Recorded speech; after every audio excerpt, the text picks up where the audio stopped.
Okay, everybody, this is my spoiler review of Pluribus episode 7. Now, we see in this episode, we start where Carol is leaving Vegas, and her whole mindset has changed because she got that important information last episode that the happy entity cannot take over her body and do the surgery they'd have to do without her consent. So now she's not in that survival mode to that same intensity anymore. There's a relief there. And now it's forcing Carol to actually live in this world now without that intense adrenaline going and really process what's going on in a different way. That's why you're seeing she's actually humming and singing songs now, that there's some openness there in her brain to actually not worry all the time about this threat to her. Now, what you're seeing happening is she's singing songs that have lyrics like from REM, It's the End of the World as We Know It, and I Feel Fine. Or when she's in the golf cart later, she's singing I'm All Right, Don't Nobody Gotta Worry About Me. And this will conclude later at the dinner scene where she's singing I Will Survive. And she's in this like honeymoon phase, if I want to say it, of rebellion where she's on top now. She knows she's not threatened by this entity. She can make demands. And there's denial at play here about her aloneness. So she's focusing on the good part of being a queen for a day, in a sense. There's a little Kumba happening in her. You see, she demands the Gatorade be ice cold when they sent her one that was not ice cold. You also see that she starts to buy fireworks. She's starting to have fun.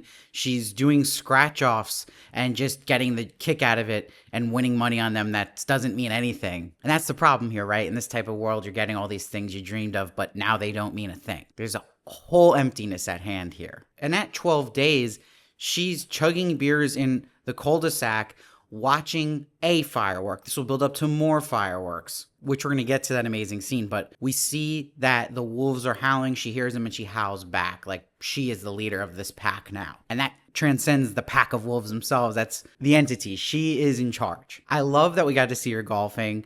I also just love this adorable bunny we saw in this split diopter shot. That was just great. It made me want to just run and get a bunny. And I love we got to see her on the golf cart passing a bison. So it was cool them adding in something ridiculous like that would happen in this world. And you're wondering like what's going on with those exotic animals. So it was just wild to see that and reminding you of the threat of just nature and the food chain here. And you see her police car won't start. So she's going to roll now in a Rolls Royce. It's a just married Rolls Royce. And she even goes to the Giggling Springs Hot Springs. Still singing, still humming along, and trying to act like, you know, maybe things can be enjoyable and that this isn't insane. Now, what's really important is she goes to the Georgia O'Keeffe Museum and gets a painting she loves that she has at home, but this is the real McCoy she's finding. This painting is the Jimson Weed by Georgia O'Keeffe. This sets up everything. O'Keeffe painted the Jimson Weed, which she actually had on the patio of her home in the New Mexican desert. She ignored that these had seeds of toxicity. So what's that represent in this episode?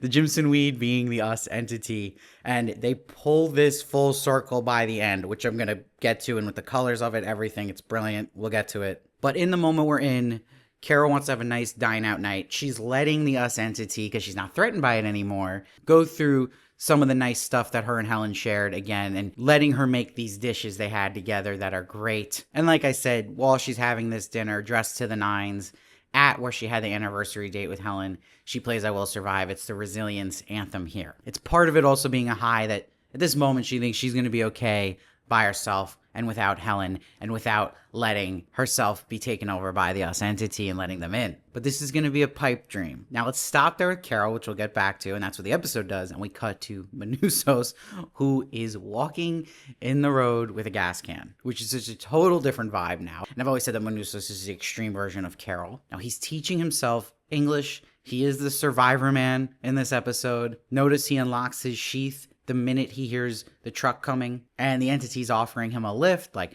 and also you should drink water. So this is just mirroring what Sosha did with Carol in the beginning and making sure they're hydrated. And it's so fascinating that it tells Manousos just wave to the sky if you need anything. So they're just watching him this whole time. And it's shown again, Manousos is this religious man. He's got very strong morals. He's siphoning gas of cars and leaving the money there for the person in hopes that they will get their money back when this all turns to normal. You also see he's in a yellow car. He has the yellow tapes playing, teaching him the English language, and he's wearing a yellow bandana.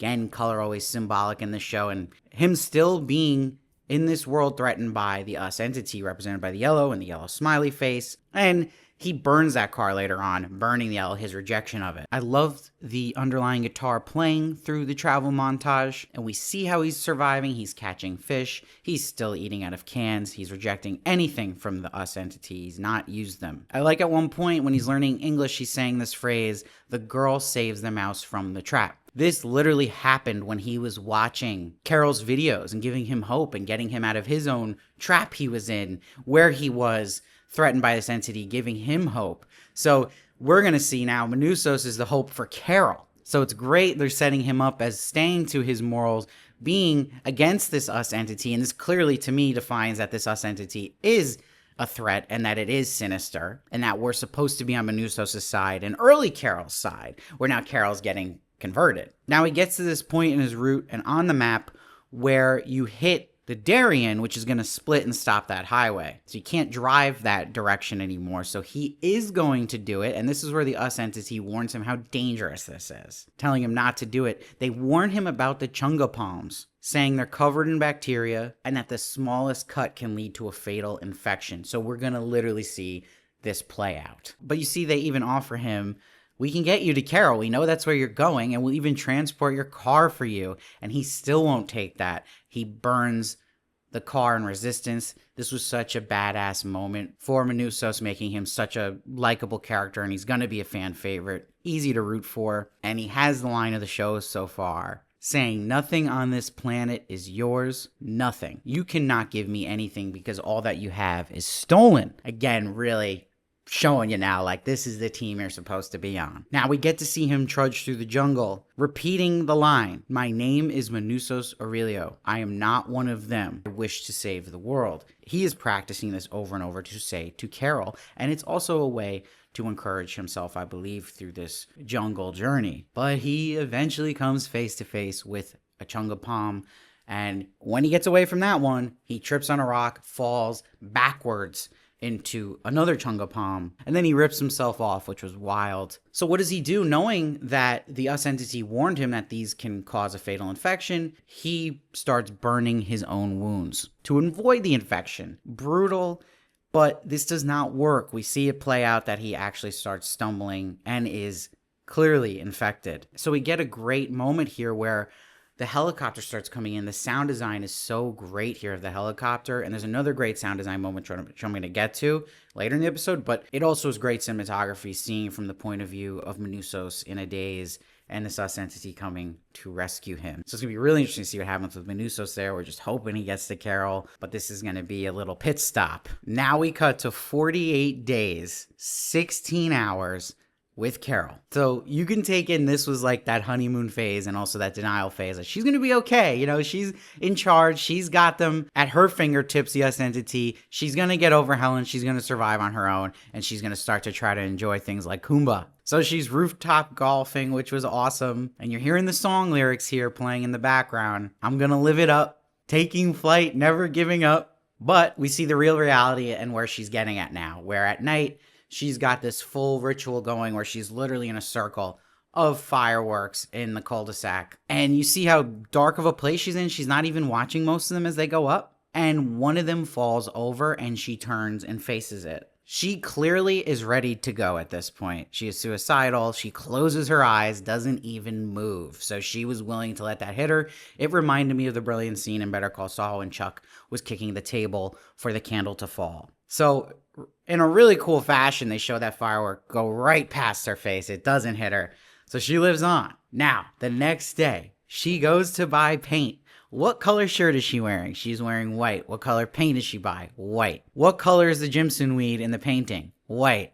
This is Carol waving the white flag, which is surrender. And that's why it's so brilliant that she's sitting there looking at the painting of the Jimson weed. She's about to let in the Jimson weed, which is this us entity, which is toxic. So it really is just a memorable scene for me after she paints in the cul-de-sac, that she's sitting there looking at the painting of the Jimson weed. It was haunting and really beautiful acting by Ray Seehorn this whole episode, but really in that moment too. And what happens? Zosha arrives, and I love how it's shot and filmed and blocked like a Western standoff's about to happen here between Zosha and Carol, because that's what we're used to happening with them. It's teasing that, but it's a misdirect. And I love the sound design again in this episode and in this moment where you hear the wind happening. It just makes this really dramatic and awesome. And there's the twist that Carol's crying and runs and hugs her. It's a huge reveal, and Carol has broken. She has surrendered. And that's why it's so cool. They pull back and show you it's written in the driveway, come back. The entity has broken Carol. She has gone to embrace them and let them in. So this is a huge turn of events. This is the big kicking point we've been waiting in the show. And it's great that they're giving you, as we're seeing Carol start to convert here, we have Manousos, who's the complete opposite now of Carol, and that he's sticking to his ground to the extreme. So you're rooting for him to get to Carol and bring her back to the light. So this also fully defined. And when anyone's debating theories about is the S entity good or not, and that maybe Carol's wrong, Carol from the beginning is our protagonist, and Manousos is also a protagonist, and that they are in the right avoiding this. This is definitely a sinister entity. They've clearly laid that out here. So you're wondering to see where this goes now, but it makes it so fascinating. And it's going to have more conflict that way too. You don't want the us entity to be a good thing, because then where's the conflict, right? So overall, I thought this was the best episode by miles. There was some brilliant stuff in here. I'm going to give this one a 9.3. I loved it. I loved it cutting from Carol, then to Manousos, and then really doing a little time jump, which we definitely needed for Carol, and to add stakes here and the big twist reveal, and going through the gamut of emotions with Manousos too, and him trying to survive through the jungle was awesome. Really great scene too with him burning the car, and a great line there with saying they stole everything from the planet. Just really, really cool. So really enjoyed this, and now, like I said last episode, this was going up now. We're cooking with gas, and now this really is just hitting a high. So, like I said, this is Vince Gilligan and Ray Seehorn. You got to trust him. There's been some sludge here getting here, but that's what it's kind of been with me feeling about Vince Gilligan shows right now since Better Call Saul, where, the pacing, you'd be really slow at points, but then you get some huge payoffs, and he always delivers. So, again, this is delivering already now, so I'm excited to see how we finish these last 2 episodes. Let me know what you thought of it down below. I'd love to hear your thoughts. I read every comment, try to respond as many as I can. Hit that sub button so you don't miss one of my reviews of Pluribus. And if you haven't already, check out my interview with Rhea Seehorn. It's her 3rd time on the show. She's a friend of the show. She's awesome.